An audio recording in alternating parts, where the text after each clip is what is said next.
Hello everyone, আসসালামু আলাইকুম। কেমন আছেন সবাই? আশা করি সবাই অনেক অনেক ভালো আছেন। তো আমার ইউটিউব চ্যানেল, ফেসবুক পেজে অসংখ্য কমেন্ট একটাই যে আপু, বিড়ালের লোম ঝরার সমস্যা, বিড়ালের এত লোম ঝরে কি করতে পারি? তো সেই জন্য আমি বলবো আমার চ্যানেলে, পিকাচুর যে চ্যানেল, সেই চ্যানেলে আপনারা প্লে লিস্টে গিয়ে বিড়ালের লোম ঝরার সমস্যার সমাধান যে একটা ভিডিও আছে সেটা অবশ্যই দেখে নেবেন। আর যে কাজটা আপনাদের কন্টিনিউয়াসলি করতে হবে প্রতিদিন একটু কষ্ট হলেও, সেটা হচ্ছে এই যে বিড়ালের যে আঁচড়ে দেওয়া চিরুনি, এরকম চিকন চিরুনি নিয়ে নেবেন আপনারা, বা ওদের ব্রাশ পাওয়া যায় পেট শপে, সেই ব্রাশটাও নিতে পারেন।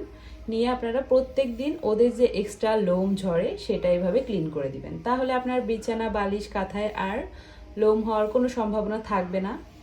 কারণ মানুষেরও কিন্তু প্রতিদিন চুল আঁচড়ালে চুল পড়ে, এটা কিন্তু স্বাভাবিক ব্যাপার।